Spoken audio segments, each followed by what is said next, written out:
आप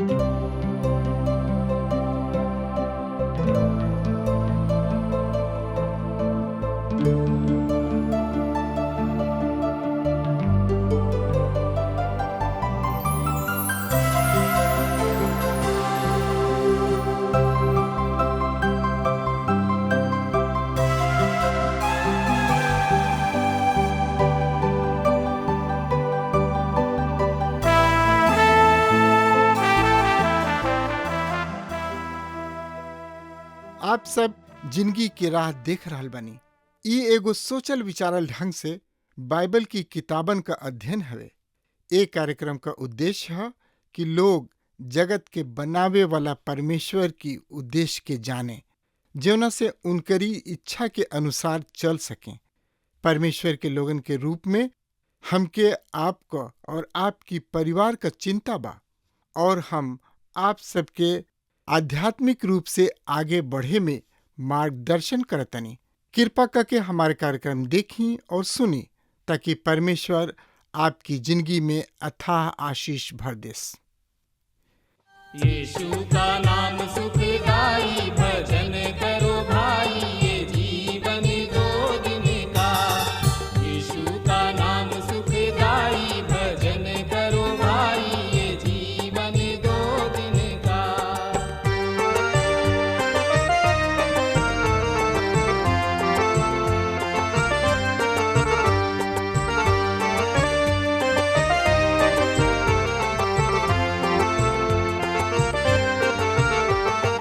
ई जिंदगी जैसे बहे बहरिया,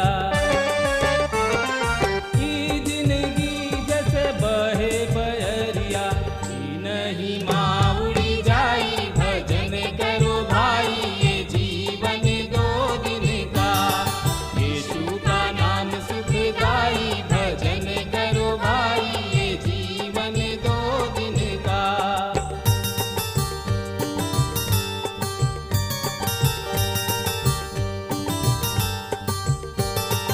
ई जिंदगी पर गर्व न करना, ई जिंदगी पर गर्व न करना, छाया समान ढली जाई, भजन करो भाई, ये जीवन दो दिन का। यीशु का नाम सुखदाई, भजन करो भाई, ये जीवन दो दिन का। हाँ मित्र, भाई बहन, प्रभु यीशु मसीह के नाम में प्यार भरल नमस्कार बा। आज हमनी के देखे के पहला पतरस एक अध्याय के 17 पद से। तो पहला पतरस एक अध्याय के 17 पद में का लिखल गइल बा, सुनी। हम ए पद के रुआ सामने पढ़े जा रहल बनी। जबकि तोहनी लोग हे पिता कह के बोलावे ल जा, जे बिना तफदारी के सब केहू के न्याय उनका क्रम के जैसन कर ले, त अपना के परदेसी जैसन समय के डेरा के बितावा, बिना पक्षपात के। प्रत्येक मनुष्य के काम के न्याय बिना पक्षपात के करेले। परमेश्वर केहू के दुलारा या केहू के विशेष ना हवे। परमेश्वर हर एगो मसीही के काम के निष्पक्ष रूप से न्याय करे वाला बाड़े। एकर संबंध उनका उधार से नइखे। एकर संबंध रुआ यहाँ ए पृथ्वी पर कौना तरीके जिंदगी जी रहल बानी ओकरा से बा। इ सत्य बा कि परमेश्वर हमनी के न्याय करे वाला बाने। हमनी के बहुत ही सचेत बुद्धि वाला बनावे के कारण होखे के चाही, और हमनी के जौन जिंदगी जी रहल बानी जा ओहमे और अधिक ध्यान देवे के बा। आई हमनी के पक्का तरी जान जाई जा कि हमनी के ओछा या अल्पक्ष ना है जा। का रुआ अपना चेहरा पर मुस्कान रखे की कोशिश करी ना, और रुआ जहाँ जाई ना वहाँ हर तरीके आनंद और ज्योति फैलाई ना। सुसमाचार मुअल घास के गुच्छा सब में गुलाब जल ना छिड़केला। सुसमाचार जिंदगी के बदलेला और ओकरा साथ एगो जिंदगी के आशा देले, जौन की मसीह के पुनरुत्थान पर आधारित बा। विश्वास सबके पास जीवित उद्धारकर्ता से जिंदगी है, जौन की वहाँ परमेश्वर के दहिना ओर बाड़े। मित्र भाई बहन, पहला पतरस एक अध्याय के 18 और 19 पद एह तरी से बता रहल बा। तोहनी लोग जाने लग कि पूर्वज सबसे चलल आइल निरर्थक जिंदगी चर्या से तोहनी लोग के उधार सोना चांदी जैसन नश्वर चीज से सबके कीमत पर ना भइल, बल्कि एगो निर्दोष तथा निष्कलंक मेमना अर्थात मसीह के मूल्यवान खून के द्वारा भइल। काहे कि तोहनी लोग जाना ताड़ा और हम आशा करतानी कि तोहनी लोग छोड़ावल गइल बड़ा। ए पद में पतरस तोहनी लोग के उद्धार के खातिर परमेश्वर के वास्तविक काम के बारे में कर रहल बने, जौन की छुटकारा है। उनका तोहनी लोग के खातिर कीमत चुकावे के पड़ल। हम और रउआ परमेश्वर के न्याय के अधीन खड़ा रही न जा, जैसे कि पवित्र शास्त्र बाइबल बतावले यहेजकेल 18:4 पद में, जौन प्राणी पाप करी उ मुँह जाई। परमेश्वर कभी ओ बात के रद्द ना कइले। परमेश्वर कबहू ना बदले वाला परमेश्वर हमें। उ आज और काल सदा एक जैसन हमें। परमेश्वर ना बदलन। एकरा कारण से दुष्ट सब में दहशत मचल बा। यदि उ ए पर कोनो विचार देले, हाँ मित्र भाई बहन, हम सुनी ना और ऐसन कहल गइल बा कि हमनी के नया युग में जी रहल बानी जा, और दूसरा शब्द में कहल जा सकता हमनी के नया युग में निर्विचार और नया मूल्य के साथ जी रहल बानी जा। पर परमेश्वर ना बदलन। उनका बदले के कोनो कारण नहीं खे, काहे कि उ शुरू से ही अंत के जानेलन। ना तो उ सुबह में अखबार से और ना उ टेलीविजन में समाचार देख के कुछ सीखेले और ना जानेलन, काहे कि उ सब बात के अर्थात भूत, वर्तमान और भविष्य के जानेलन। और परमेश्वर अपना आदेश के नखन बदल सकत कि जौन प्राणी पाप करी उ जरूर मुई। तोहनी लोग के छुटकारा सोना और चांदी के भट्टी में गला के शुद्ध कल जाला, फिर भी उ एक समय में नाश हो जाई। सोना और चांदी नाश होके वाला चीज हुआ। हमनी के छुटकारा नाश होके वाला चीज के द्वारा ना भइल। तोहनी लोग के निकम्बा चाल चलन जौन की बाप दादा से चलल आ रहल बा, जिंदगी के निकम्मा हा, व्यर्थ, अर्थात ई मसीह के छुटकारा से अलग मानवीय जिंदगी जतना निरर्थक बा उतना निरर्थक कुछ नहीं के। एक संसार में हर चीज, जानवर, पेड़, रुख आदि एगो उद्देश्य के पूरा करेले। सूरज, चांद, आकाश और हर एगो तरई एगो उद्देश्य के पूरा करले। पर मनुष्य बिना परमेश्वर के निरर्थक है। केहू कहले बा कि मनुष्य एगो छोट ग्रह के बदरी त्वचा पर एगो चमकत या दाग मात्र है। परमेश्वर से अलग सब मनुष्य के इहे दासा है। हमनी के कोनो नाशवान चीज सब के द्वारा छोड़ावल नहीं जा गइल, अर्थात एक खोखला जिंदगी में से कोनो चीज के द्वारा ना। मनुष्य के पास अपना छुटकारा खातिर परमेश्वर के भेंट चढ़ावे खातिर कुछ भी नहीं खे। रउआ किने का बा जौन की परमेश्वर के जरूरत बा? एक दिन परमेश्वर हमरा के सिखौले कि हम कतना महत्वहीन, या जब वो हमरा के पीठ के बल लेटौले हम बाइबल सम्मेलन के चलावे खातिर निर्धारित कल गइल रही, और हम सोचने कि उ सब महत्वपूर्ण है। परमेश्वर तोहरा से ई कहले, सुन, हम तोहरा बिना तोहरा पहुँचे से पहले यहाँ पहुँच गइले, और हम तोहरा बिना तोहरा छोड़ा के बाद पहुँचे वाला हई। तू समझा ताड़ा कि ओ सम्मेलन में बोलल महत्वपूर्ण बा। हम चाहतनी कि तोहनी लोग सीख।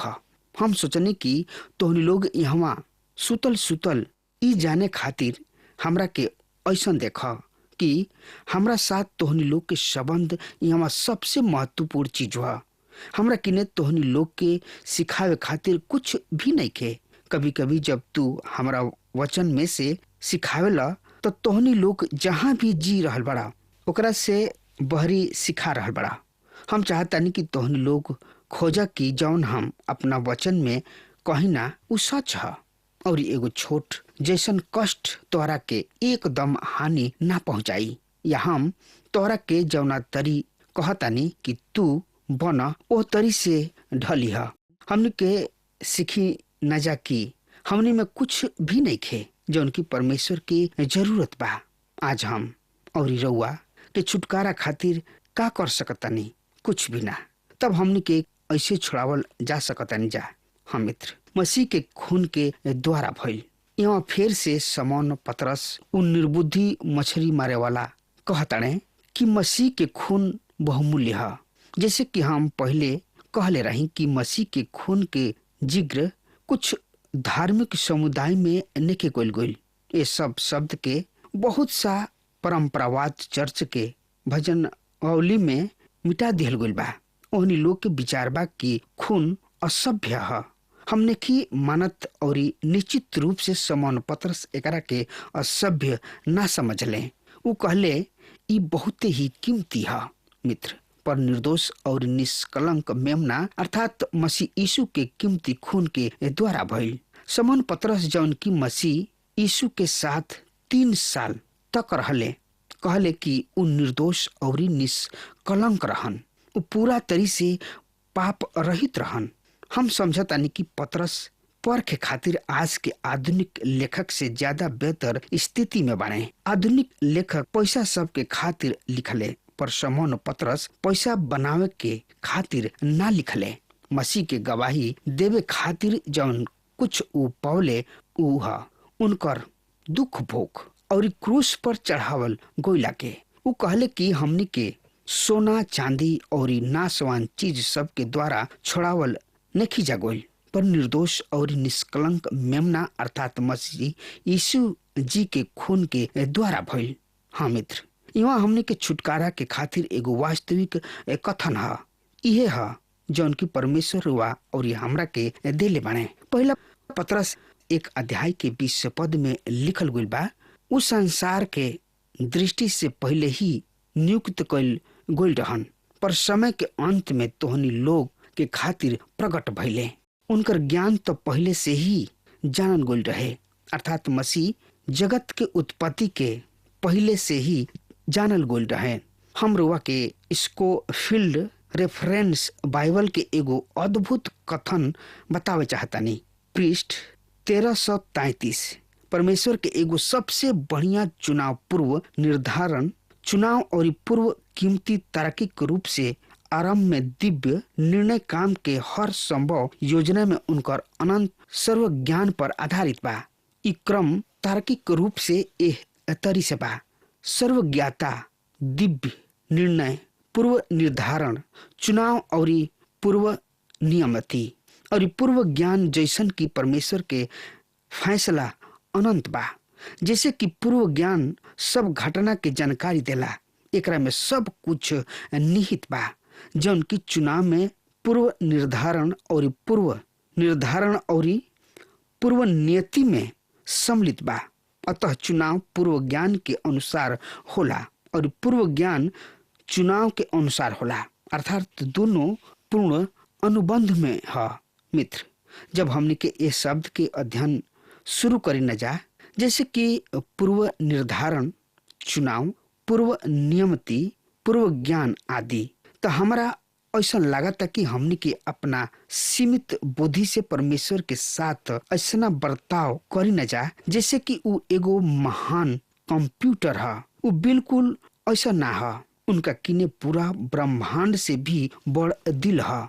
जब हम सेमिनरी में धर्म विज्ञान के पढ़ाई करत रही तो ये जानल थोड़ा महत्वपूर्ण मालूम रहे कि पूर्व ज्ञान पूर्व निर्धारण से पहले आवेला या ना, पर खुला रूप से वो समय तक हम इस संबंध में निश्चिंत न रही कि के पहला आवेला। अब हम महसूस करतानी खास बात ई बा कि मसीह जगत के उत्पत्ति के पहले ही से जानल गइल रहन, पर यह आखिरी युग में तोहनी लोग के खातिर प्रकट भइले।